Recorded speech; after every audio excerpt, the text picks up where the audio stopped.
ఈరోజు వినుకొండ నియోజకవర్గంలో వెల్లటూరు రోడ్లో పట్టపగలు కిడ్నాప్ చేశారు. ఒంటేరు నాగరాజు అనేటువంటి ఒక వైసీపీ కార్యకర్తని ఆటోలో వెళుతుంటే ఆటోని ఆపి వాళ్ళ బావమరిదిని, తల్లిని, చెల్లిని కొట్టి దారుణంగా ఈడ్చుకు వెళ్ళి స్కార్పియోలో ఎత్తుకుపోయారు. ఇది జరిగింది ఎక్కడో కాదు, ఆంధ్రప్రదేశ్లో వినుకొండలో వెల్లటూరు రోడ్డులో జరిగినటువంటి సంఘటన.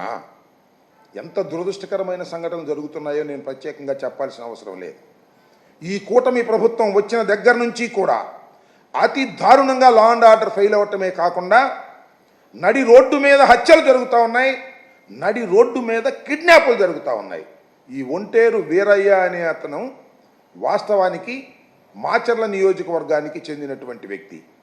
పిన్నెల రామకృష్ణారెడ్డి గారి మీద మొన్న పెట్టినటువంటి కేసులో is also an accused. Bail మీద బయట ఉన్నాడు. భయపడి వినుకొండ వచ్చి వాళ్ళ బావమరిది దగ్గర తలదాచుకుంటూ కూరగాయల వ్యాపారం చేసుకుంటున్నాడు. ఆటోలో కూరగాయలు తీసుకొని వెల్లటూరు రోడ్లో వేరే చోటకు వెళుతున్నటువంటి సందర్భంలో తెలుగుదేశానికి చెందినటువంటి వ్యక్తులు, రౌడీలు దారుణంగా వచ్చి ఆటో ఆపి వాళ్ళ బావమరిదిని కొట్టి నరికి తల్లి చెల్లెలను పక్కకు నెట్టి ఇతన్ని తీసుకొని కిడ్నాప్ చేసుకొని వెళ్ళిపోవటం అనే దాన్ని మనం చూస్తే ఇవాళ రాష్ట్రంలో ఏం జరుగుతుందన్న, రాష్ట్రంలో అసలు లా అండ్ ఆర్డర్ ఉందా? హోమ్ డిపార్ట్మెంట్ పనిచేస్తుందా? పోలీస్ వ్యవస్థ పనిచేస్తుందా? నడి రోడ్డు మీద వినుకొండ లాంటి సమస్యాత్మకమైనటువంటి నియోజకవర్గం, మొన్ననే వినుకొండలో అతి దారుణంగా ఒక వ్యక్తిని నడి రోడ్డు మీద బహిరంగంగా నరికి చంపినటువంటి వినుకొండలో లా అండ్ ఆర్డర్ లేదే. ఎవరిని పడితే వాళ్ళని ఎత్తుకుపోతున్నారే. మరి నేను ఈ సందర్భంగా చెప్పదలుచుకొని ఎస్పీ గారితో కూడా మాట్లాడాం. ఆయన కూడా మేము వీఆర్ గోయింగ్ టు యాక్షన్ అండి, మా టీమ్స్ రీచ్ అవుతున్నాయి, మేము యాక్షన్ తీసుకుంటామని ఆయన చెప్పారు.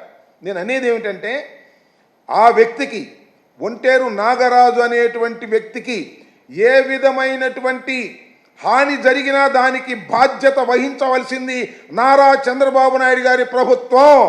దీని మీద తక్షణం స్పందించాలి. అతన్ని ప్రాణహాని లేకోకుండా కాపాడవలసినటువంటి బాధ్యత ఉంటుంది. ఆయన ఒక కేసులో ముద్ద అయితే అవ్వచ్చు, అది చట్టపరంగా జరగవలసినటువంటి అంశం. ఆయన బెయిల్ మీద బయట ఉన్నాడు.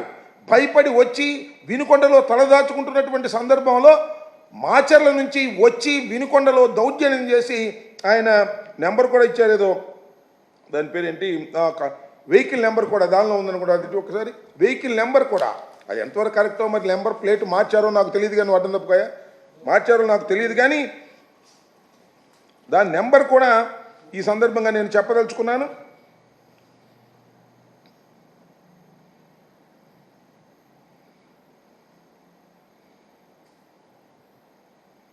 AP 37 CU 9252 కారులో నాగరాజు కిడ్నాప్ చేసి తీసుకువెళ్ళారు.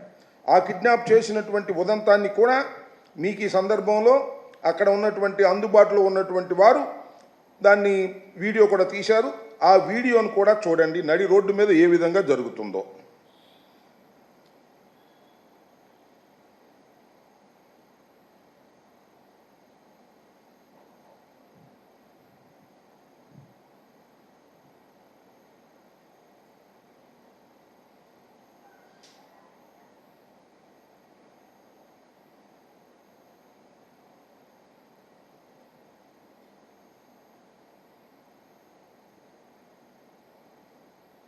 అయిపోయిందా?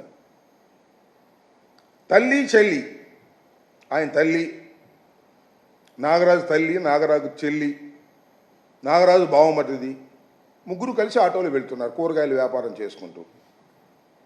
అలా బావమరిదినేమో నరికారు, అతను పారిపోయాడు పాపం.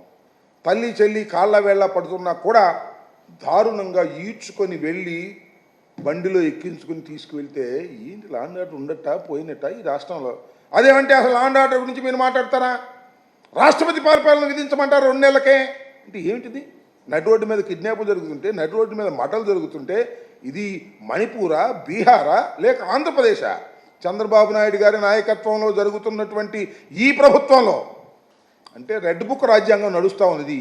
పోలీసులకు అసలు ముద్దాయిల్ని కానీ నేరస్తుల్ని కానీ ఏదైనా గొడవ జరుగుతుంటే ఆపేటటువంటి హక్కు లేనటువంటి రాజ్యాంగం ఇది చలామణి అవుతుంది. రెడ్ బుక్ రాజ్యాంగం నడుస్తూ ఉన్నది. పోలీసు వారు ఎవరైతే ఉన్నారో వాళ్ళు తెలుగుదేశం పార్టీ నాయకులు ఏ ఆగడాలు చేసినా వాటిని కాపాడవలసిందే. వాళ్ళ జోలికి వెళ్ళటానికి వీల్లేదు, వాళ్ళేం అనటానికి వీల్లేదు అనేటువంటి సంకేతాలు హోంమంత్రి గారి దగ్గర నుంచి నారా లోకేష్ గారి దగ్గర దాకా అందరూ ఇస్తుంటే పోలీసు వారు మాత్రం ఏం చేస్తారు చెప్పండి? లేకపోతే కొంచెం ట్రాన్స్ఫర్ చేసేస్తాం, ఈ ఎస్పీని కొంచెం ట్రాన్స్ఫర్ చేసేస్తాం, ఈ సీఏని కొంచెం ట్రాన్స్ఫర్ చేసేస్తాం, మా వాళ్ళకి అనుకూలంగా మీరు ప్రవర్తించకపోతే మేము సహించాం అంటారు. ఇది జరిగిన తర్వాత ఎవరన్నా మర్డర్ జరగగానే ఒక ఇద్దరినో ముగ్గురునో పాపం ఎస్ఐలను సిఐలను సస్పెండ్ చేస్తారు. మొన్న అదే కదా జరిగింది.